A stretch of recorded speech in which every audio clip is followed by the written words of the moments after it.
Hey guys, I'm Jackie Brubaker, host of the Love You Even More podcast. I'm an author, marriage and family therapist in training, performer, and 2-time Emmy Award winner. Each week, I bring on people from all walks of life to talk to them about their inspiring stories in the fields of self-development, relationships, business, and how you can love yourself even more. For more about me and the podcast, visit us at loveyouevenmore.com.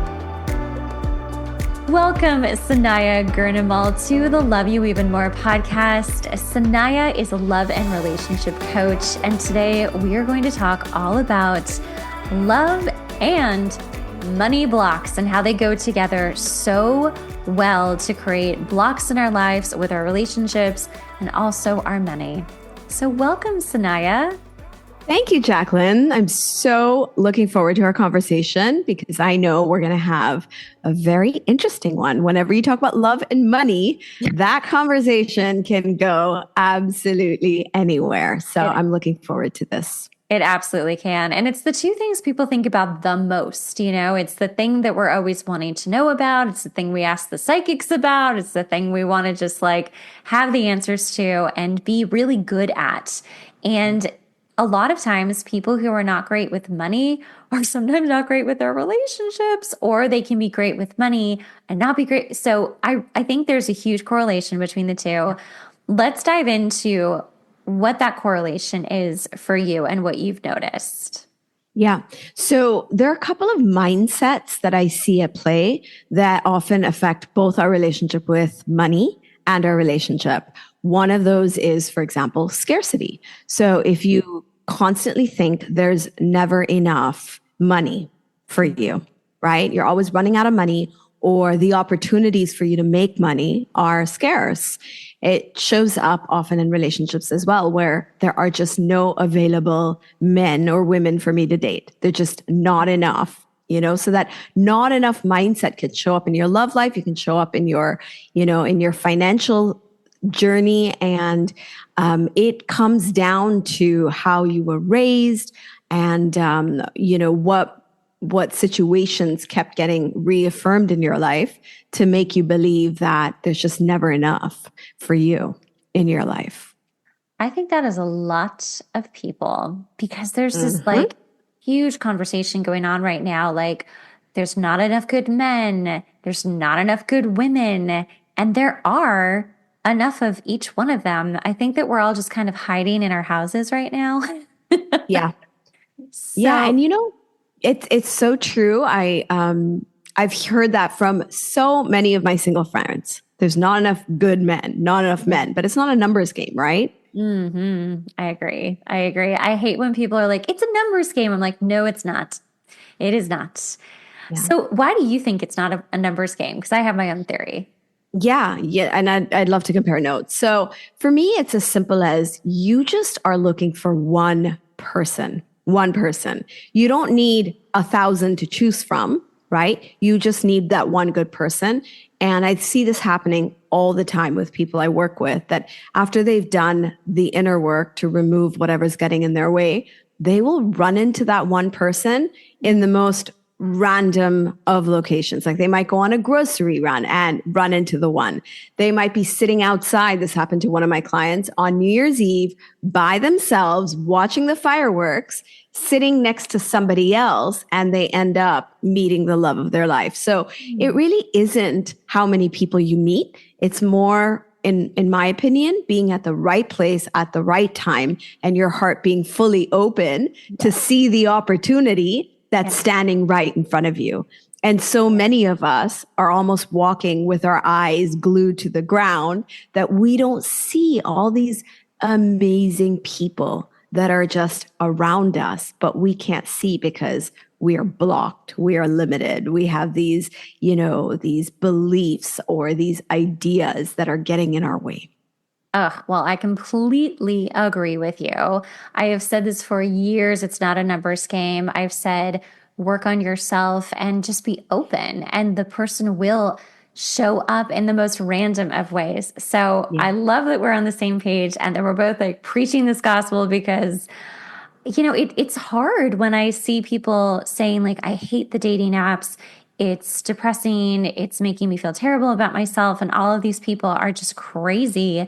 It's like, well, yeah, I mean, you're dialing for dollars or whatever the saying is, and you're just like going on all of these dates, hoping that you'll just meet them trying so hard. I think it's the trying so hard that is Yeah. the block that I've noticed. So let's talk Yeah. about one of the biggest blocks that you find with this specifically. Yeah, and I think commitment is the block that I would pick. I find that with the people that I've worked with, there are 5 common blocks, but the one that shows up most commonly for me, and it's interesting because that was my journey. So, of course, that's the block I tend to attract the most with my clients. But it really is the commitment one. A lot of, again, women complain about the same thing where it's like the men they date are emotionally unavailable or they aren't ready to take the next step. That's a story I hear over and over again. And the truth of it is, when we keep attracting the same kind of partners, and they're usually not available, they aren't ready to take the next step, they're afraid of commitment.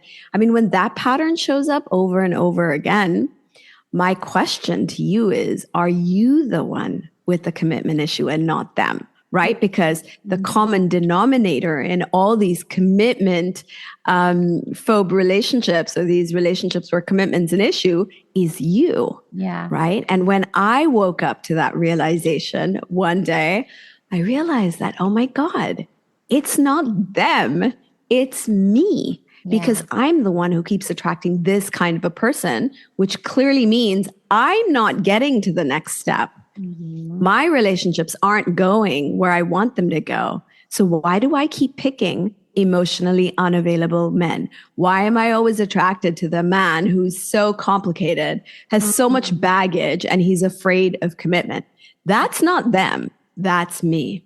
Yeah. And that was something I went through 15 years ago. And when I kind of cracked that code and took complete responsibility and ownership for that issue in my life, I started making different choices. And of course, I was doing a lot of inner work at that point, and clearing all these different situations. You could call them trauma, you could call them inner child wounds, programs and beliefs that I had thought were true. But when I re-examined them, and when I started going back to why I had believed that, or why I had, oriented myself in a way to expect people to have these kinds of issues, and it went down to me having to go back and heal my past. But when I did, within I think it was a week of that realization that the problem wasn't them, it was me, I ended up going to my cousin's wedding in a different country, which is the Philippines. I was living in Dubai at that time, Jacqueline. But I flew to the Philippines. There was a wedding that, it was my cousin and her boyfriend that she'd been dating for a year and a half. They were doing their wedding in an island in the Philippines. And I came in, obviously, to attend her wedding. And I met this guy at this 4-day Indian wedding, which, Indian weddings can be full of, dancing all night and partying. And I just met this one guy. And a couple of days later, I knew I'm going to marry him. He flew down to see me a month later in Dubai and proposed. And that was it. We got married in 5 months because both of us knew this one chance meeting at a wedding was with the person we wanted to be with for the rest of our lives. And that's all it took, right? It was 4 days at a wedding of barely knowing each other, and then being on the phone, and then him coming down to spend a week with me in Dubai. But we both knew that this was it. We were married in 5 months, and we've been together for 15 years now. So I really believe that it's not a numbers game. It's about, when you're ready and your heart is open and you've done the work and you take responsibility for your choices. Girl, you are just preaching. This is exactly what I believe in as well. I really, really do. And I love that story because I've heard that story before as well. My dad and my stepmom met and married. This is a little much. Within a month, they've been together for over 30 years. And they're truly God. like for each other. And it's like, that's a little fast for me. but like you do know. And I really do love that saying of when you know, you know. So let's back it up for the people who are like, well, I want that too. The inner child work is very important. And Yes.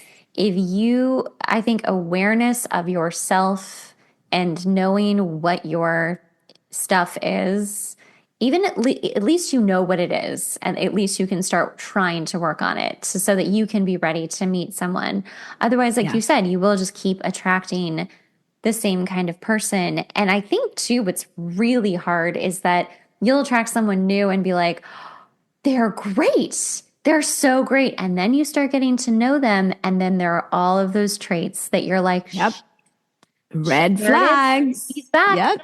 The Yep. duplicate of the last one. Yep. Okay, it's me. And that's difficult, I think, as the person who's trying to date to be like, but I'm trying. So, what do you Yeah. say to someone like that? Like, how do you kind of start that process? Yeah. So one of the things that I do is ask the client I'm working with, that what do you think you're looking for in your relationships right now? Because often what happens is whatever we didn't get as children, whether that's from our father or our mother, Or that might both. be love, that might be attention, that might be appreciation, that might be validation. Whatever we didn't get in our childhood, we will seek to complete in our adult life. It's like that itch that you need to scratch over and over again because it never got fulfilled. Yeah. And so what ends up happening is you look for partners to fulfill that need. And that need is not coming from your adult self, it's coming from your child self. Yeah. And that's the wound, that's the inner child wound that needs to be healed. The other thing that can happen is because of your childhood experiences, you're running away from love, especially if you had parents who had very difficult marriages, or there was betrayal, abandonment. There were, any kind of very traumatic incidents that you witnessed between your parents or even someone you were very close to. And so you grow up wanting love, wanting to be in a relationship, but really you're trying to protect yourself from the definition of it that you already created when you were very young. And that definition is something that is working against what you really want, which is this healthy, happy relationship. So inner child work is really about recognizing that you don't need somebody else to fulfill that need. That's your job. And so identifying what is that need I'm looking for in every relationship? How do I give it to myself? And we often talk about, right, Jacqueline, we talk about love languages in relationships. But really what I'm more interested in is what is your self-love language, right? It's more important to me. How do you receive love? How do you best receive love? And how can you give yourself more of that so you don't seek it from someone else. You don't depend or rely on someone else to fulfill that part of you. Because then the relationship becomes, I'm trying to fill that void instead of I'm enjoying this beautiful relationship with somebody else, right? It becomes like an expectation. It becomes an obligation on the other person's part to constantly fill that need. For example, if you come into a relationship with insecurity and you want your partner to feel secure, to make you feel secure, and you're constantly seeking validation from them, right? That's going to get old at some point. So the very thing you wanted to be with them for is the one thing they start withholding from you. And so you come into the relationship seeking security, you end up feeling insecure, and you're right back where you started because it's all about getting those needs fulfilled. Like a child, because you're Like a operating as a child. 100%. When it comes to your relationships, you're right back in that child mindset. Yeah. That's absolutely true. And I think a lot of people could feel very resistant to this idea of like, that's not true. I'm a fully functioning adult. Look at me adulting in my life. Like, I'm not a child. I just want to be loved. how do you kind of break through? I can hear a lot of men saying that. How do you Oh my kind of gosh. break through that? I just worked with a man who we started off talking about this, Mhm. and our first or second session, and he was just like, I don't like this idea of my inner child. That's just so weak, Right. and it made him feel like he was this weak victim. You know, he just didn't like the idea of seeing himself in that way. And so what he was doing was rejecting that part of him that was seeking, you know, that love and attention and validation. And so he was constantly, you could say, disappointed. That was the emotion that came up the most by his parents in his adult life. He was disappointed that, you know, the opportunities he wanted and the financial gain he was looking for just never seemed to come. And it was showing up in conflict in his marriage. So he was already in a relationship Mm. and he just didn't want to look within himself for that part of him that was constantly seeking something that people around him weren't able to give. Mm. And I had to kind of connect him to that part of himself that he was, you know, he was abandoning, he was rejecting, he didn't want to pay attention to. Yeah. And his issue was nobody else was fulfilling that part of him. Okay. And so it was so powerful, Jacqueline, when Yeah. he opened up to that. And I took him through this healing process. It was a meditation healing process and walked him through the connection between him and his inner child. Mm. And it was the most powerful thing to watch. And now we've worked together for a while and, you know, opportunities are flowing, abundance is coming in. He no longer feels triggered or affected by his parents. He has these great boundaries and he's able to maintain his sense of like peace and centeredness in his life. And he just feels really good every single day. Whereas before he had this inner critic that was constantly playing in his head, right? As he was rejecting his inner child, he was rejecting himself. He Yeah. was constantly putting himself down. He was like, oh, you're so stupid. You're so Yeah. dumb. How could you have missed that? Why did you make that mistake? Like he had that whole inner dialogue going. Mhm. But once he had connected to his inner child and he was able to kind of show love and give that validation internally, he was in this amazing place in his life. And we were talking about how it can't be like this all the time, right? You're going to Right. have bad days where you're Yeah. just going to lose your temper and not be the kind of dad you want to be. Yeah. And he's like, every time that happens, I spiral and the inner critic suddenly starts talking. And how do I get out of that, Sanaiya? And I Mhm. said, it's really simple, right? What's the anchor? And the anchor is, he said, you know what I do? It's this is what I wanted him to do, but this is exactly what he told me happens for him is he closes his eyes and he connects to the child in him who tells him, you're doing a great job. You're a great dad, or you did Oh. such a good job today. You showed up, you did your best. So it's like his inner child is giving him the validation. It's like Yeah. the roles reversed. And Yeah. he's like, that just grounds me. And suddenly I'm at my best again.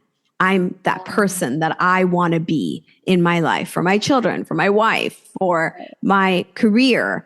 And, you know, it's just amazing to see that most of us run away from the dark places, Mhm. right? We run away from the pain. We run away from the trauma, the memories, the parts of us that we don't like. Right. When in fact, embracing it, accepting it, seeing those aspects of yourself is the true power, right? Absolutely. Absolutely. I mean, inner child work for me is such a huge part of what I do personally, but also Yeah. what I do with like clients and parts theory and all of that. So you are just speaking my language. You just continue to keep speaking my language. I feel like we've met before. I um, know. I feel the connection too. I feel like you and I we're on the same page. You know, we're speaking the yeah. same thing. So I Yeah. love it. So let's use him as an example in case he had any sort of like financial or abundance issues. with that. Because if that person was feeling like a victim all the time, it would just reflect in his life and But everything. not enough. Right. Like everything would keep reassuring him, like, you're right, you aren't enough. And you're right, you don't have enough. And you're right, you're not going to make enough. So, how do we sort of connect using inner child work for relationship to money and abundance? Yeah. So here's the thing. If you're constantly feeling not enough, if you're constantly in the space of lack and scarcity and you're angry all the time and you're feeling disappointed. So all of these have this very low vibration or frequency of energy, right? So there was actually a study done, and I don't remember the specific details, but I remember it was done in the UK. And there was this professor that had two groups of people. He separated two groups. So there's the control group and the other group. And he just gave them one thing to do. He gave them a newspaper. So it's obviously back in those days when we were reading newspapers, like physical ones. But he gave them a newspaper and he told them, all I want you to do is to sit down for this, duration of time and flip through the newspaper. Now, group one was put together because they are generally optimistic, positive people. And group two were people who are generally very negative, pessimistic. They were prone to more negative emotions on a daily basis. And he put them through a questionnaire to understand their state of mind and their outlook towards life, right? Mm-hmm. So the first group with the positive mindset flipped through the newspaper as they were supposed to, and he had placed an ad somewhere in the middle of the paper saying, if you see this, tell the facilitator and you're going to receive $100. Really? And the majority people in that group saw this ad and got the $100. Now let's go over to the second group that had the exact same newspaper, the exact same configuration. Everything was the same. Mm-hmm.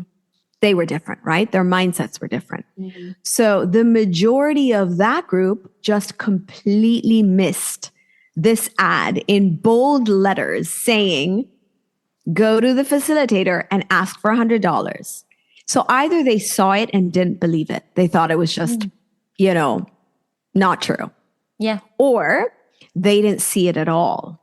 They must have looked everywhere else in the page and just missed this one thing that was very clear and, could easily be seen, but they missed it completely.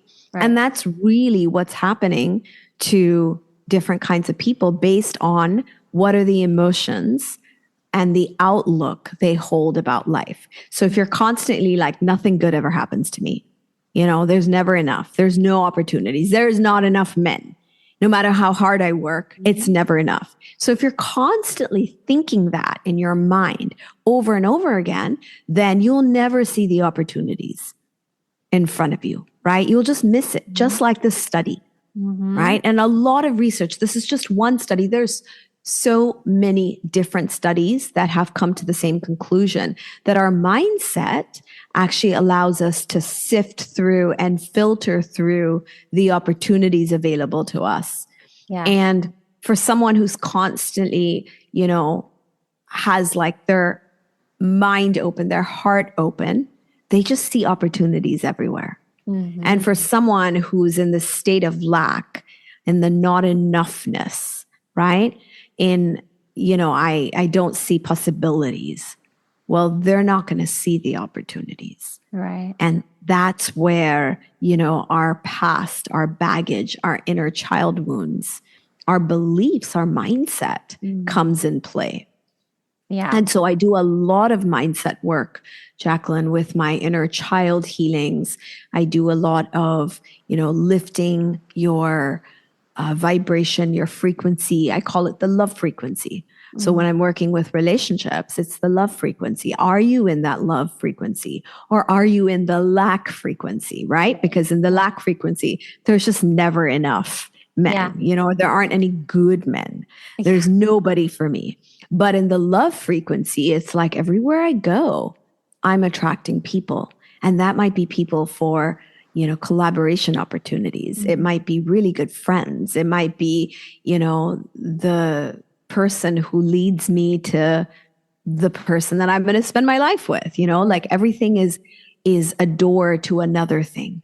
Right. Yeah. And so this is where, a lot of the healing work has to focus on so that we could show up as those best expressions of who we are, Right. completely open and ready for everything that is available to us.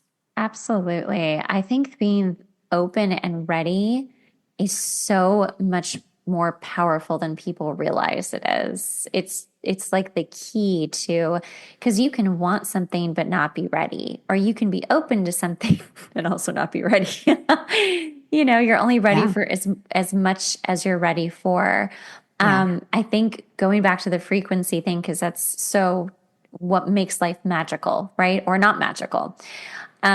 Because life can be extremely magical, as you just detailed, and it can just be, synchronicity after miracle after synchronicity all the time, or it can constantly be showing you as your mindset is, oh, everything's not working. It's not working. There's always a roadblock or whatever. Yeah. But really getting into that place of believing that it can be magical, believing that you can be on a frequency of happiness and abundance, and that you deserve the most, you deserve the best. I think what's interesting too, and this is certainly happening to me at this moment, Mm-hmm. is that things are pretty good, but it's like, I keep saying this phrase, I've been saying this the last week or so. I'm like, ooh, so close, but no cigar. And that to Mm. me says that like some of the frequencies are good, right? Like we're getting what we want, except there's something off. Like there's that little, oh shoot, no cigar. And I think Yeah. that that's part of like, just like working on yourself and working on your frequencies of like, well, what's amiss? Why is there a block there now? Yeah. So Yeah. when, And yeah, go for it.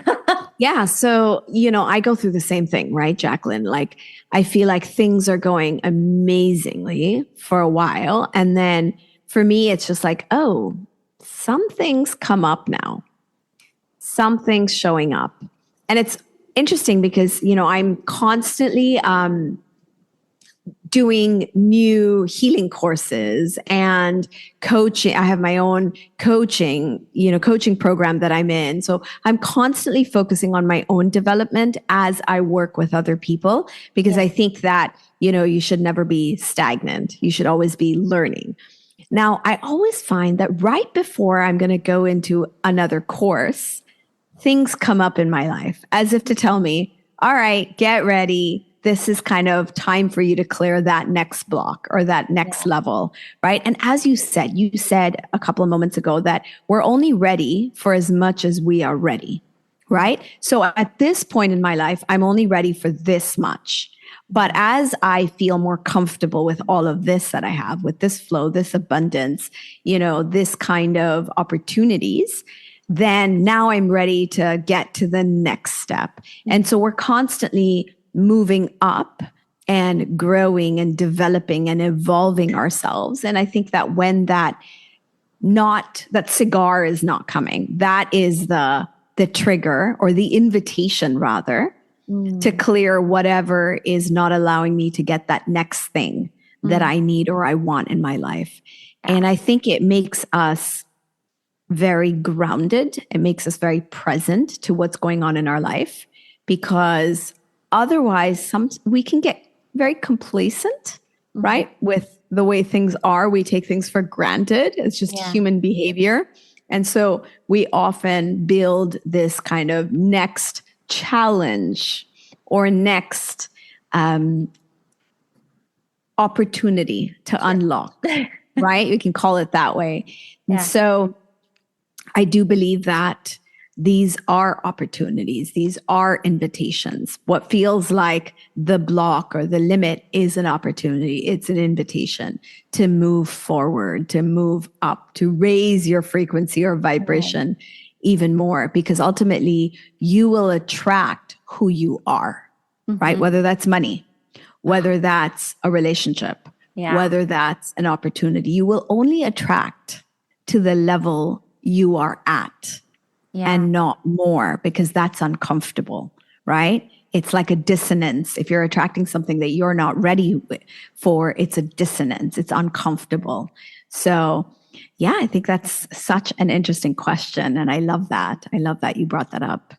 No, I think also what you just said about just like you'll attract what you are. It's interesting because like there have been times in my life where I was like, why did I attract this? But the more I dove into it, I'm like, oh, that's just a mirror to me. And it's a different kind of mirror. It didn't look like my mirror, but it's a mirror. And it sometimes takes a moment. Again, it's like how you like attract someone, you're like, oh, they're perfect. And then you get to know them and you're like, shoot, damn it, that's the same person. Damn Yeah. it. Yeah. But yeah, like really, really stepping back and being like, what is it in them that's triggering me? Because typically it will. Or what is it about this financial situation that is triggering me from childhood, parents, it just any kind of part of the past that is really triggering. It could just be a lot of people have blocks on like having more money. They want to have all this money, but they're terrified to actually have it if they really dig deep into Yeah. what that feels like. Completely. Or why do you want all of this money? It's like, especially in the United States, people are like, I want to be rich. I want to be rich. And you're like, Yeah. well, why do you want to be rich? Is Right. there's something attached to it that you really need? Is it security? Is it, notoriety? What is it exactly? Do you really need that? Yeah. And I think it's so interesting because a lot of times we are more afraid of success than we are of failure. And in the same way with love, we are more afraid of being in a relationship than we are of being alone, which is the contradiction, right? Because we think we want all of that. We think we want the money. We think we want the success. We think we want the partner. But deep down inside, we're actually afraid. And it feels like the more you have, the bigger the fear of success, because the fall can be greater, right? So when the stakes go higher, you go either deeper into a relationship or you become more successful, the potential fall from everything you have is greater. And so it's really interesting because we start off thinking, I'm afraid of failing. But over time, as you conquer that, you realize, oh, what I'm really afraid of is having all the success that I could ever want. Like, what am I going to do with it? Like, if I have a lot of money, what am I going to do with that money? How am I going to invest it? How am I going to keep it safe from fraud or from someone, who, I don't know if I need it because of a medical emergency. Like, there's so many ways that everything I've earned can disappear. And we saw that, right, in the fires in LA, right? People lost everything. Yeah. And they had to reevaluate what all of this meant to them, right? The house, the wealth, the possessions, right? People had to reevaluate. And so it's such a good question to ask. Why do you want this? And what does it mean? Is there a healthy or unhealthy attachment? Are we more afraid of succeeding than we are of failing? If so, where does that come from? Or who are we trying to prove ourselves to? So it's just so refreshing to sit down and ask yourself these questions. Yeah. And that's why I'm so glad this podcast is here, because, anyone tuning in, as we are talking about this, right, Jacqueline, can ask themselves these questions, which in our day, we don't really have time to ask ourselves these questions, these big, important questions. Right. And just like one bite at a time, guys. Just one question at a time. Yeah. Because they're big questions and they're not to be taken lightly. It's like we've asked so many questions in this episode. Just take the first one and just journal on it, ponder on it, feel it out in your body, feel it out in your mind, and let it tell you. Because that's the one thing that we all know how to do is we all have our answers inside. We just have to get closer to what that is, because sometimes we hide it from our consciousness. It's just there, but it's, are you ready to hear it?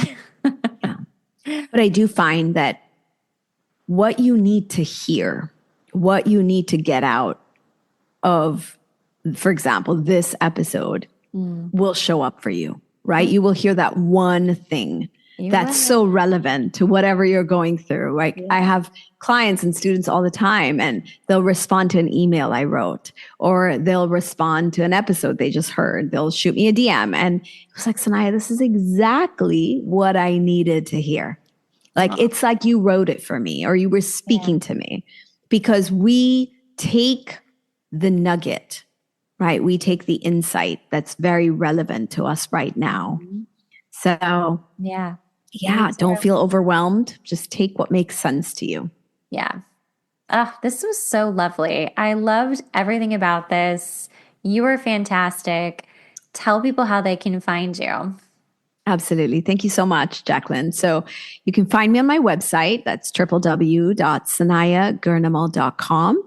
I'm on all social channels under at Sanaiyah Gurnamal, YouTube, Instagram, TikTok, everywhere. And I'd also love to invite your listeners to take my Love Blocks quiz, which is very revealing. I've had so many people tell me, oh my God, this is on the nose. This is exactly me.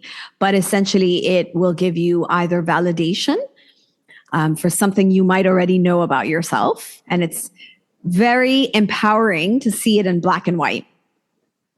Right? I'll take it. Yeah. So the Love Blocks quiz is sanaiyahgurnamal.com/love-blocks-quiz. You're just going to answer, a couple of questions, and it is going to tell you what is your love block. And even if you are already in a relationship, that love block is likely showing up in your relationship. If you're single, that love block is why you're still single and not with the right partner. And if you are feeling limited in other aspects of your life, whether that's time or money, right? Or opportunities, then that love block will actually give you some insights into what's going on there. So take the quiz. Love it. I'm going to have all of those links in the show notes. Go click them, go follow. Sanaiya, thank you so much. Thank you too, Jacqueline. I loved our conversation. I love the fact we're so in tune, and I love these really deep, thought-provoking questions you answered too. I think it allowed us to really get into some good stuff in this conversation. I think so too.